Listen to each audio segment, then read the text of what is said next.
बिस्मिल्लाहिर्रहमानिर्रहीम अस्सलाम वालेकुम। अब आया ऊंट पहाड़ के नीचे। दोस्तों, आपने देखा जब बांग्लादेश की साबिक वज़ीर आज़म खालिदा ज़िया फ़ौत हुई तो उनकी ताज़ियत के लिए हमारे स्पीकर साहब अयाज सादिक साहब वहाँ पहुँचे और हिंदुस्तान के वज़ीर ख़ारजा भी वहाँ पर पहुँचे। वो बैठे हुए थे और जयशंकर साहब खुद उठकर वो हमारे अयाज सादिक साहब के पास आए और उनसे हाथ मिलाया। ये तस्वीर भी आप बहुत वायरल हुई हुई है। ये हमेशा ज़रूरत के वक़्त किसी ना जब इनको ज़रूरत होती है ये पाँव पड़ते हैं। अब इनको फिर ज़रूरत है। ये देख लेना, मेरी बात नोट कर लें, ये किसी ना किसी ज़रूरत के तहत ही पाकिस्तान के पास पहुँचे हैं। मुझे लग ये रहा है कि जैसे ये पाकिस्तान के अयाज सादिक साहब के साथ ये बात करने के लिए गए हैं कि हमें पाकिस्तान की एयर स्पेस इस्तेमाल करने दें। ये बेशर्म लोग देखें, एक तरफ पाकिस्तान और हिंदुस्तान की टीम जब खेलती है तो ये कहते हैं कि आपस में हाथ ना मिलाएं, और जब मोहसिन नकवी साहब एशिया कप में इंडिया जीतता है तो वो कप देने के लिए आते हैं तो वो उनके हाथ से कप नहीं लेते।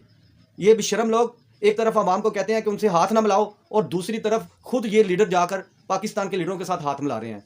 इनका कोई दीन मजहब नहीं है, ये अपनी ज़रूरत के तहत ही सारा कुछ करते हैं। ये मेरी बात लिख लें, नोट कर लें, ये मेरी पेशन को ही समझ लें। ये अब कुछ दिनों में ये पाकिस्तान की एयर स्पेस इस्तेमाल करने के लिए रिक्वेस्ट करेंगे और पाकिस्तान भी इनको इजाज़त दे देगा। हम तो पहले ही कहते हैं हमारे साथ ट्रेड करें, पानी का मसला हल करें, तिजारत करें, सब कुछ करें, अवाम वहाँ की यहाँ आए, यहाँ की वहाँ जाए, अवाम खुशहाल हो। लेकिन ये बेशर्म लोग नहीं चाहते, ये सिर्फ अपना मतलब चाहते हैं। अगर वीडियो पसंद आई है तो इसे लाइक और सब्सक्राइब ज़रूर करें ताकि हम अच्छी से अच्छी वीडियो आप तक पहुँचाएँ। पाकिस्तान जिंदाबाद।